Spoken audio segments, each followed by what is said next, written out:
I hope there's some Cowboy fans here.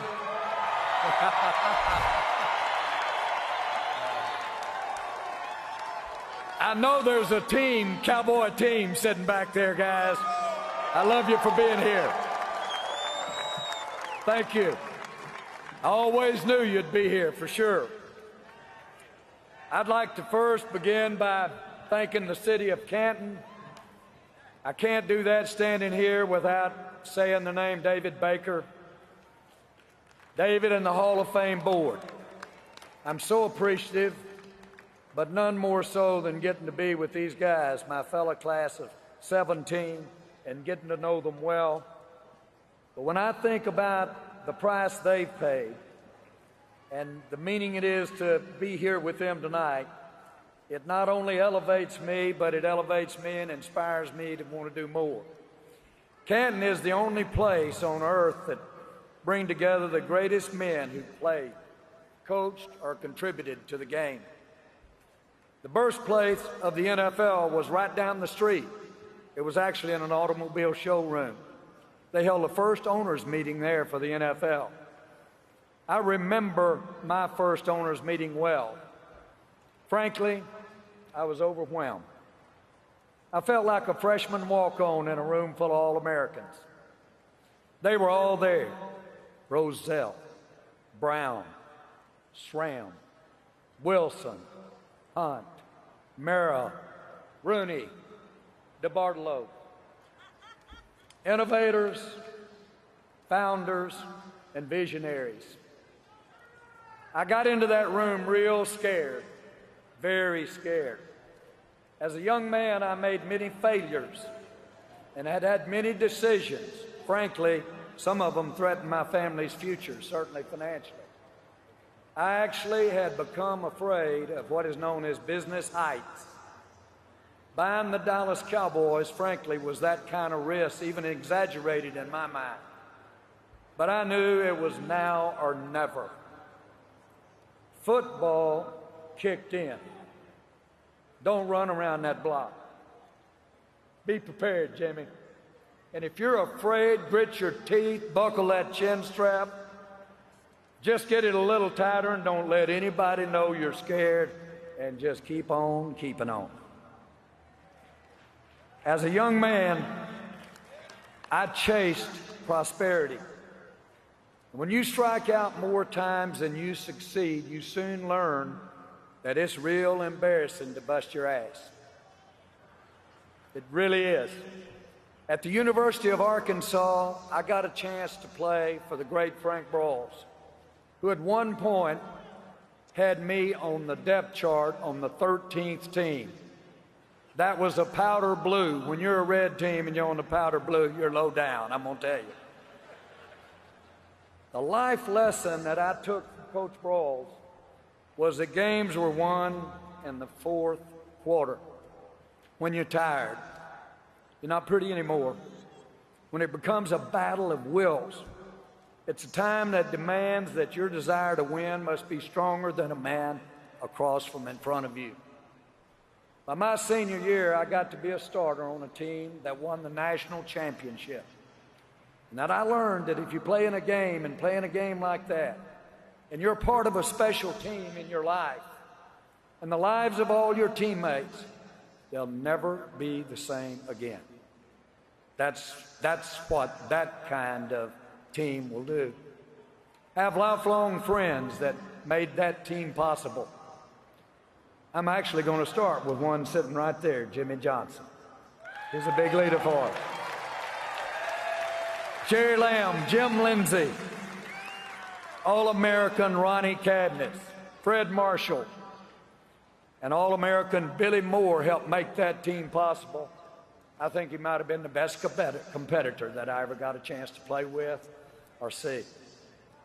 We're all in the fourth quarter now, but we've been coached up real good by Coach Broyles.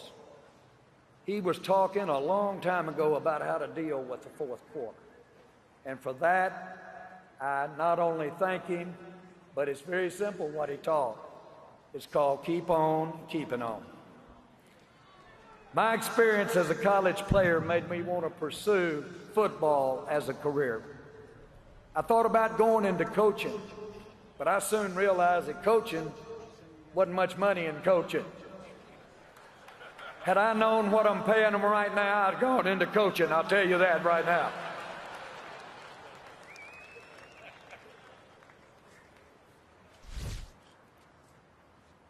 Football stayed with me. I talked about it all the time. I daydreamed about it. I thought about it every day. I aspired to be in the NFL. In 1988, I was on a fishing trip with my son in Mexico, and for some reason, the next morning I got up, I was feeling pretty rough. I don't know why, but I was drinking a lot of coffee, and I was reading the paper when I learned that the Dallas Cowboys were for sale. I found a phone in the lobby, and I got someone on the other end of the connection, and I said, "You don't know me from Adam. My name is Jerry Jones, and if I live to make it back to the United States, I'm going to buy the Dallas Cowboys." Hangover be damned. I really, though, was intoxicated with the idea of being in the NFL and by all means getting a chance to be with the Dallas Cowboys. The economy was in shambles. The team was losing, the Dallas Cowboys, $1 million cash a month.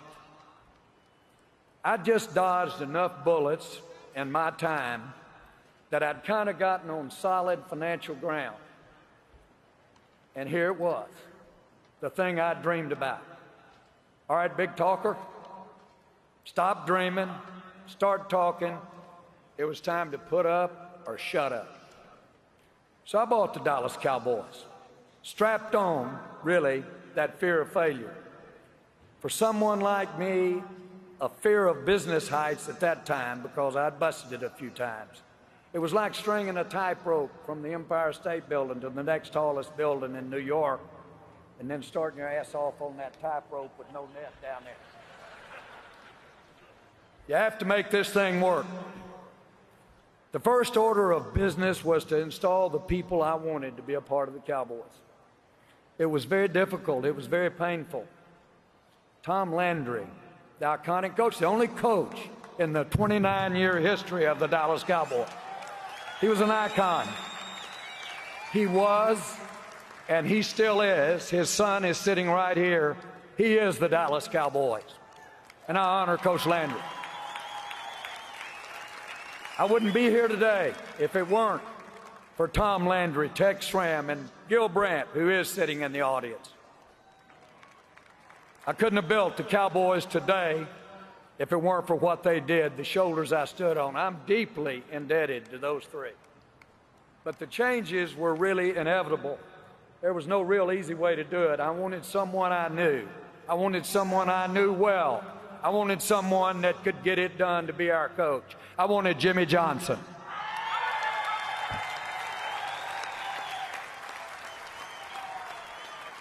I said he'd be worth 5 first-round draft choices or 5 Heisman Trophy draft winners. Of course, I should have did get laughed out of town when I said it. It was my first experience as an owner and a general manager in making a difficult and very unpopular decision. Jimmy, it was a great decision. You were a great teammate. You were a great partner. To the contrary of popular belief, we worked so well together for 5 years and restored the Cowboys' credibility with our fans. We were back-to-back. We were driven. We had thick skin. We took all the criticism they could dish out. I thank you.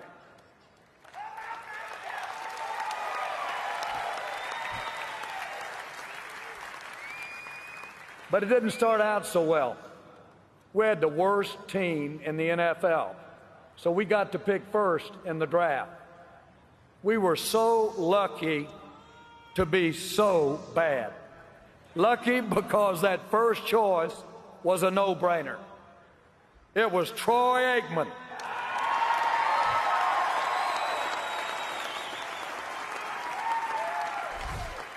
How can you be so fortunate to get someone of Troy's stature, character, with the very first pick in the draft? First time you'd had a shot at it, and there he stood. He had the toughness, he had the integrity, he had the talent, to handle the weight of the world. He was a champion, and someone I knew that you could build a championship team around. I'll never forget calling Jimmy. Jimmy had worked him out with our group of staff, and I said, "What do you think?" He said, "Jerry, sit down. I think we got our man." With all of our excitement and enthusiasm, we went out that first year and just won one football game in 1989. But things soon changed. They changed with really great ability and great passion. Men like Michael Irvin, who had joined the Cowboys a year early, but Jimmy had coached in Miami.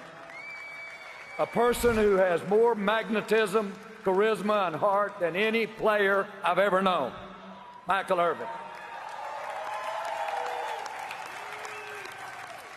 Someone who is fallible, but so am I.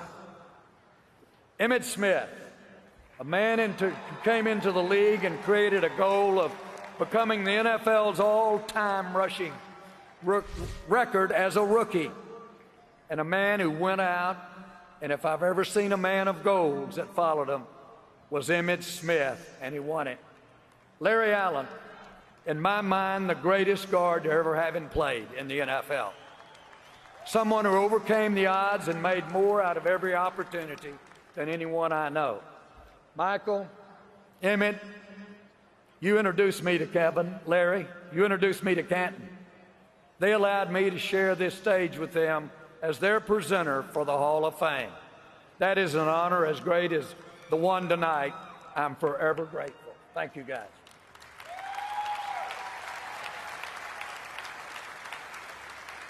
I want to mention Herschel Walker.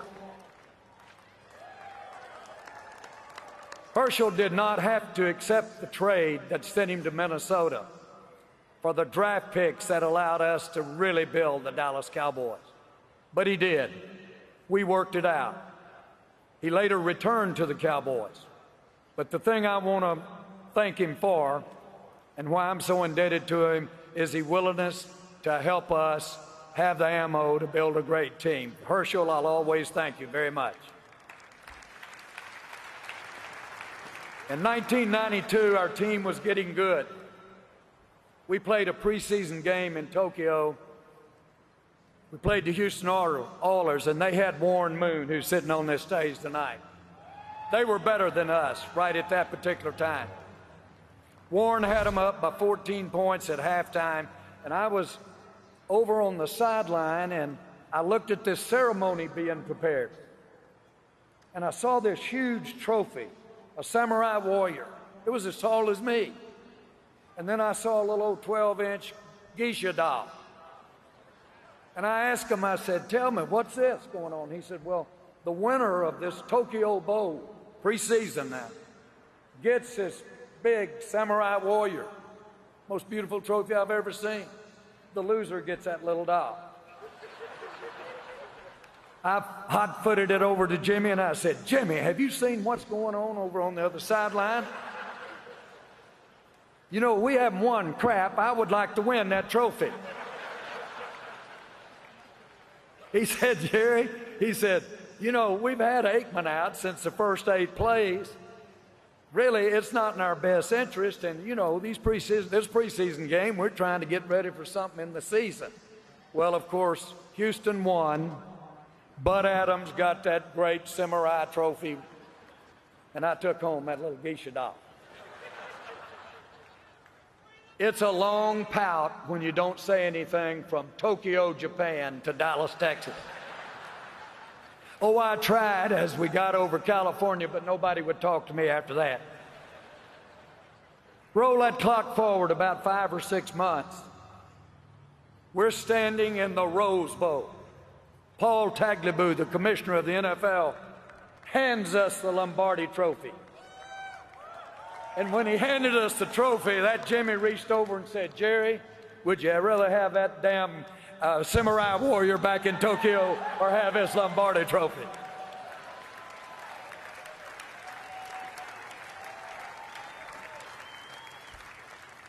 Winning the Super Bowl will always be special. Football changes lives like that. A year later, we did it again. We did it in Atlanta, and certainly a dynasty was born. Prior to 1995, no team had ever won 3 Super Bowls in a 4-year period. That all changed when our team, led by Barry Switzer, pulled it off in Arizona. The challenge to win that 3rd Super Bowl was made more difficult because free agency had just come to the NFL. After we played in Atlanta and won that game, we lost 10 key players who were starters for the Cowboys. Our depth was diminished. We needed to add firepower, if any thought of making run at a Super Bowl. So we swung our own stick in free agency.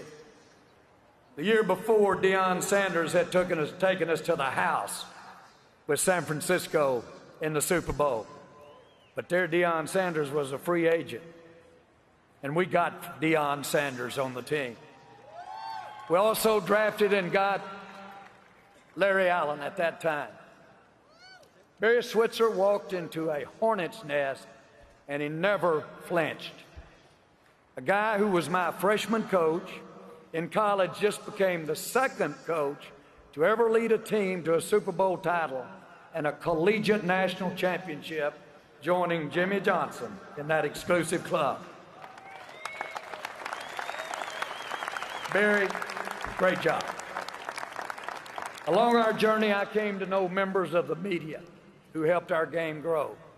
People such as Peter King, Jared Bell, John Clayton, John McClain, Chris Mortensen, Shireen Williams. I also want to make a special mention of Rick Goose Gosling, one of the greatest writers to ever cover the National Football League in any era. I wouldn't be here without him. One of the persons who has been so special in my life and who loves this game more than anyone I've ever known is John Madden. There's no man I respect more for his love of this sport. His belief in the virtues of what football stands for, no one believes it more than John Madden. John was enshrined here in the Hall of Fame in 2006. On that day, as he always did, John held his audience in the palm of his hand. He talked about how when they turn out the lights tonight in the hall, the bus talked to each other. Many of you may remember it. John, I know you're watching. I love you. Tonight, when they turn out the lights in the hall, I can't wait to look over and talk to you and tell you how much you mean to me. Thank you, John.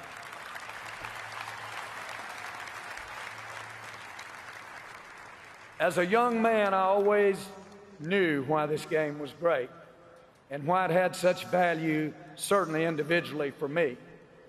As someone who owned a team, I was always thinking how we could go to the next level.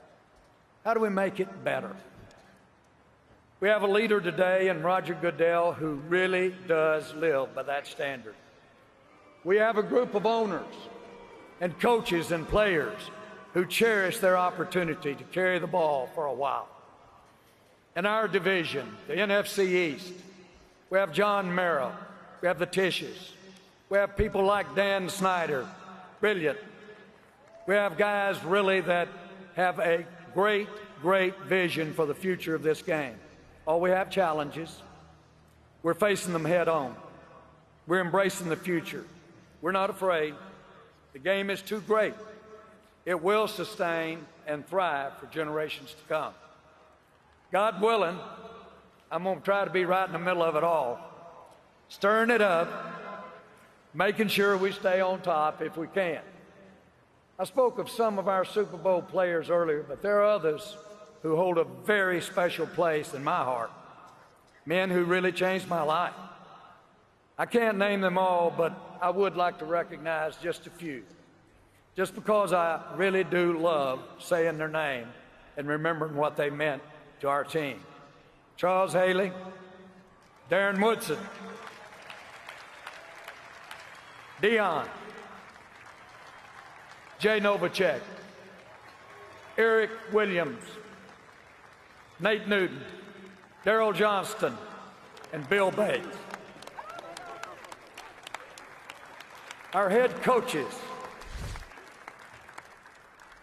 Wade Phillips. Wade, I was so proud of the work you did to win that Super Bowl, partner. Bill Parcells. Thank you, Bill, for all you gave. I've never enjoyed any more working with someone than you. Dave Campo, Chan Gailey, and then, of course, Jason Garrett.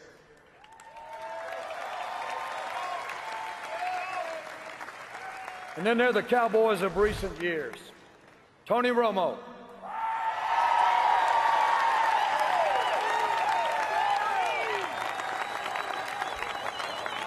No quarterback in Cowboys history was asked to carry as much of the load for his team as Tony. He beat all the odds and delivered some of the most remarkable plays and unforgettable performances in our team history. Number 82, Jason Witten.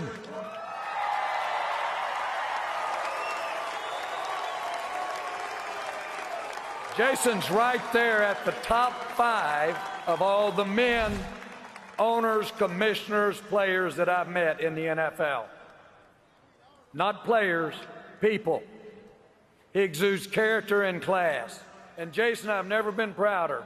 Last year when we opened our training camp, and there you were with all the survivors of those brave policemen that are dead. And there you were with all of them recognizing what they've done for the city of Dallas. Our mayor's here. Thank you, Jason.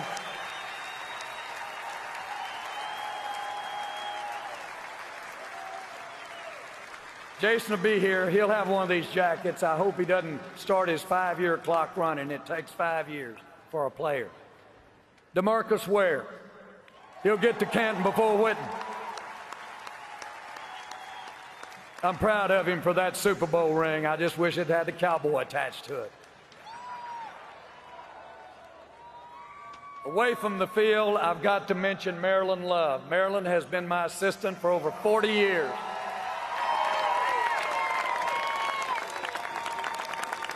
If the truth be told, she runs the Cowboys. She is the team mom and tells me that every single day. My parents were exceptional teachers.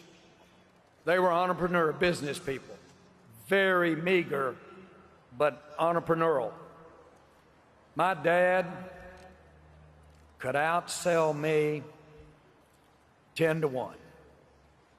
But what he did, the inspiration that he did, and the vision that he gave me sitting around that breakfast table is something that gave me an edge in life that I'll always remember.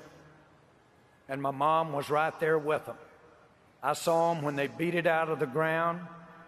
They came from large families. They came from sharecroppers. And they beat it out of the ground, and that's the way you do it in America. I'm proud of you.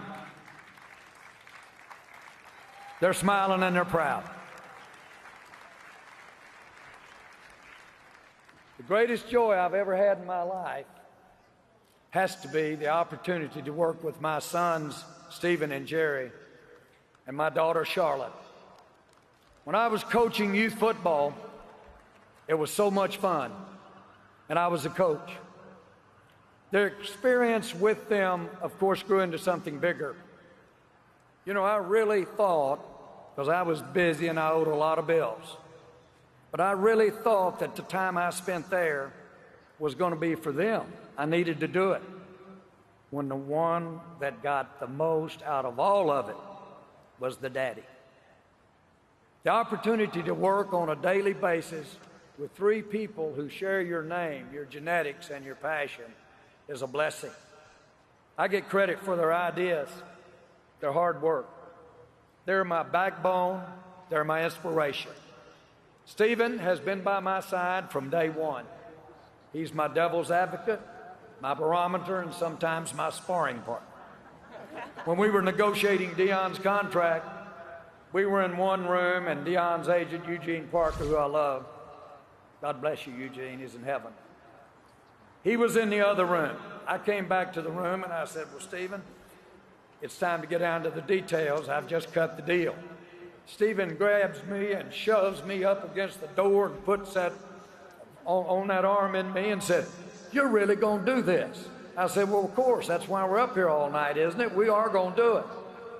Well, Stephen was at the time of our salary cap, and of course he was concerned about the structure of it.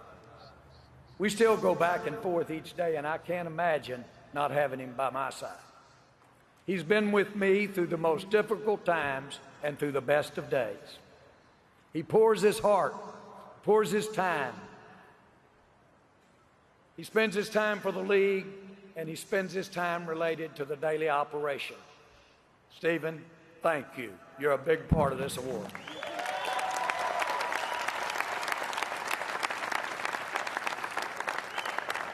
My daughter Charlotte is a leader of women in sports. She's smart, she's beautiful. She has 2 boys that she's raised to play high school football. She's as much a part of securing the future of our game regarding health and safety perspective as any person in this country. I'm deeply grateful that the NFL gives her the opportunity to be involved at the league level to make a difference. For some of the mothers that are thinking about signing that permission slip for football, you need to listen to Charlotte and observe what she does, please, to ensure a safe future for our sport, certainly at the level of youth. She was the first woman in 125 years to ever be named the national chairman of the Salvation Army Advisory Board. She served for 7 years. It was her energy that kicked off every Thanksgiving Day when we play. She kicks off, and the Salvation Army kicks off the Red Kettle campaign.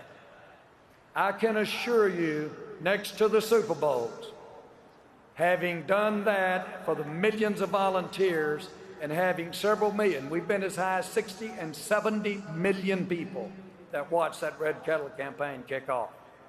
We know firsthand that it's helped a lot of people that can't run with a football because of the interest in Thanksgiving Day. So I'm really proud of that. Thank you, Sean.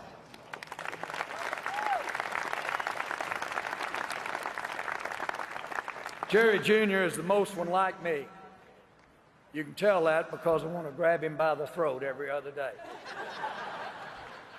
He's my namesake. He's my baby. He's a pit bull. The third apple did fall the closest to the tree. And why I get so frustrated is he's creating new ways to out Jerry Jones, Jerry Jones. Thank you, Jerry.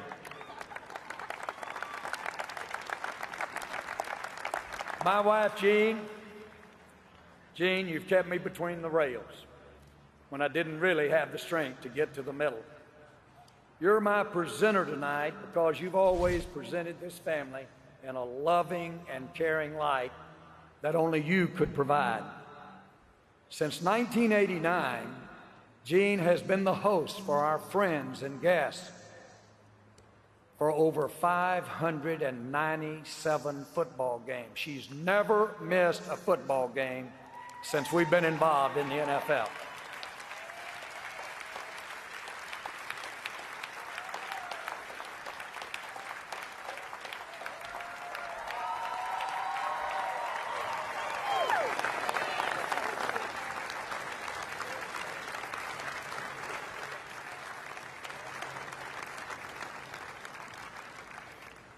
After Jimmy screwed up and we parted ways,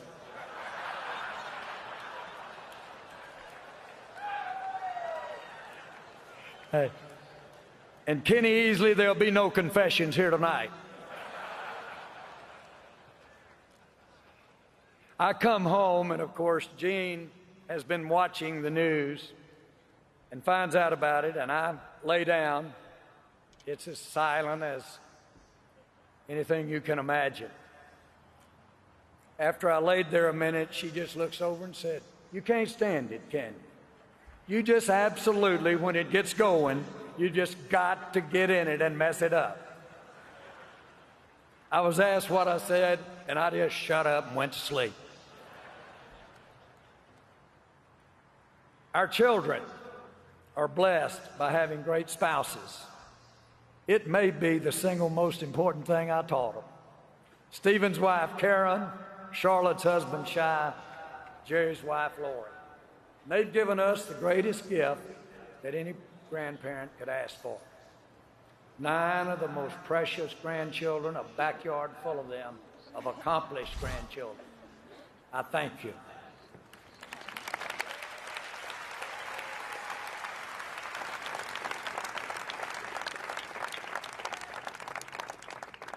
In a football game, actually a major ball game,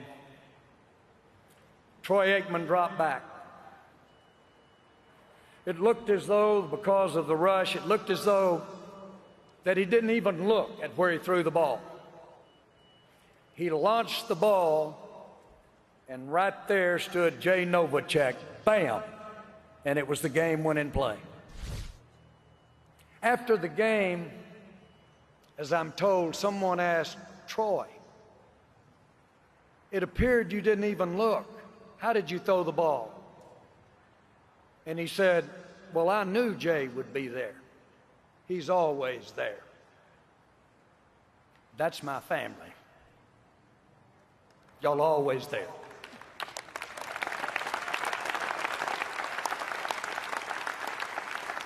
How'd we get here? We got here by playing football, learning there are no excuses for failing. Who hires his college teammate for the greatest adventure he ever had? Someone that knew he was borderline genius. I'll tell you who does that. But that's football. Maybe it's someone who did play football. Someone who was scared every single day of my life in his business life. But football taught you to not show it and go on. Michael Irvin taught me the art of smiling in the face of adversity. The rougher it was, the louder he laughed. He was a football player. Frank Balls taught me that the games were won in the fourth quarter. He was a football coach. I did see things sometimes against the grain, and sometimes it rubbed people the wrong way. We introduced Phil Knight and Nike, and the league sued me for $300 million when I did it. I had to turn around and sue the league back for $700 million at the time. We got that all worked out real quick, but I sure wanted Nike to be in part of the NFL, and aren't we proud to have them? And Phil Knight, in my locker room the other night, sent these shoes and had them made, and they're the shoes that are the coat I'm wearing up here tonight. Thank you, Phil. Rupert Murdoch. Rupert Murdoch had a vision. He had a dream. Boy, was he going into a pretty established situation with the networks. But boy, did he have courage, and he saw value that nobody saw. Thank you, Rupert. Thank you very much. We had a show on Nightline right after that contract was negotiated, and the NFL and Rupert asked me to go on Nightline, and they asked Pat Summerall to debate because Pat there was with CBS, and they were the odd man out, and it was Fox now. And Pat aptly pointed out, Pat's a great friend, God bless you, Pat, that Fox didn't even cover the entire United States as a television. How were they going to show everybody our games? They didn't have any talent. How were they going to get it done? I said one thing there on Nightline. When I bought the Cowboys, I really didn't know either how I was going to get it done. But all I'd known is I burned the boats. I put everything in the world I had into it. And it wasn't about getting it done. It was about getting it done yesterday. It was urgent. That clock was ticking. And that's the kind of urgency that men like that have brought to our great game. And that's what we've got in store for us in the future because of this great game and the interest in this game.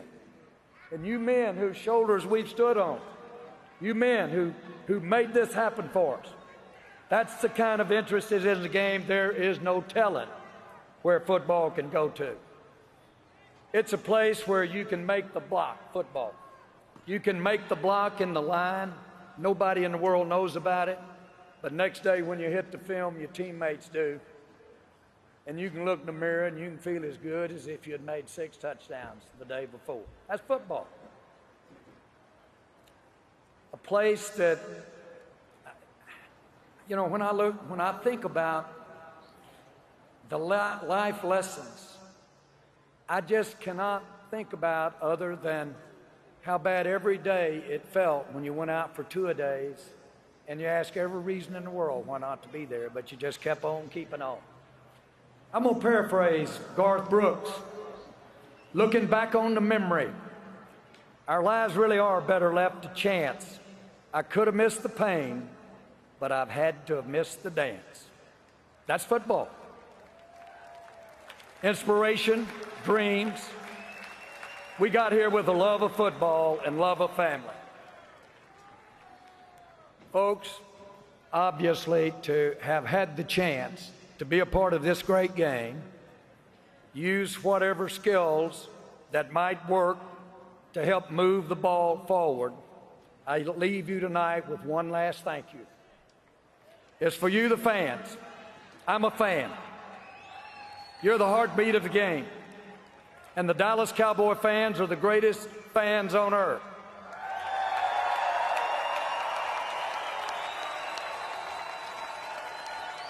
But I love Giant fans. I love Eagle fans. I love Redskin fans. I love Massillon High School fans here. I love Cart McKinley fans right here in town. You're here tonight because you love the game. Guys, I'm here because I love it too. Thank you, guys.